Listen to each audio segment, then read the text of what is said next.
Hey everyone, welcome back to Corporate Decoder, the place where we decode the corporate world. Today we are looking at the company that just made some changes in leadership. Let's see if it was a promotion or something more sinister. Before we dive in, if you appreciate getting straight insights from corporate documents, make sure you're subscribed. We also have a Discord community linked in the description below. Come join us. The 180 Life Sciences just filed a report, a Form 8K to be exact. These reports are what companies use to tell investors about big sudden news. In today's report, we will be talking about shares being offered and some new appointments in the leadership. Let's get to it. First things first. This isn't their yearly or quarterly report. This is a Form 8K, meaning they have something important to announce that can affect investors. It's like a corporate bat signal. This one is dated June 17, 2025. Okay, let's jump to the first big item, unregistered sales of equity securities. Sounds complicated, right? Basically, the company has issued stock options which allow people to buy shares down the line to key people. Without registering them with the Securities and Exchange Commission, this usually happens when a company is giving stock options to employees or consultants as part of their compensation. The report says that on June 17, 2025, stock options were approved to purchase shares of common stock to a number of people, including the Chief Executive Officer, the Chief Accounting Officer, the lead director, and 2 other directors. Now, why is it important that these sales are unregistered?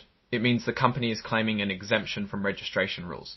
Companies do this to avoid the hassle and expense of registering every single stock option grant.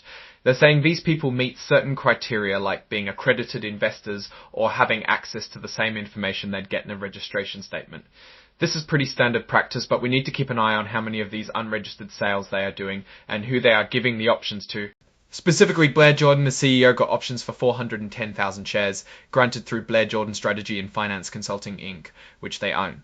Eric Van Lent, Chief Accounting Officer, got options for 25,000 shares. Fran Smith, Lead Director, received options for 10,000 shares. All these grants are in exchange for services rendered and to be rendered to the company. Basically, it's their compensation.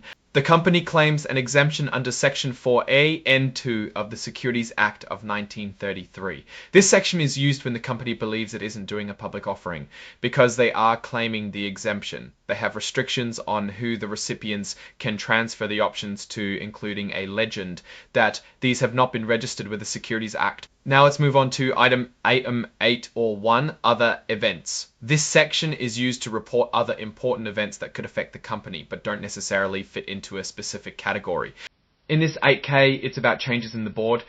As of June in 2025, Stephen H. Shoemaker is now chairperson of the Audit Committee, taking over Mr. Ryan Smith, who will remain as a member. Also, Shoemaker will be on the Compensation Committee and the Nominating and Corporate Governance Committee. Ryan Smith is now the chairman of the Compensation Committee and the Nominating and Corporate Governance Committee. Ryan Smith is now the chairman of the Compensation Committee and the Nominating and Corporate Governance Committee. Ryan Smith is now the chairman of the Compensation Committee.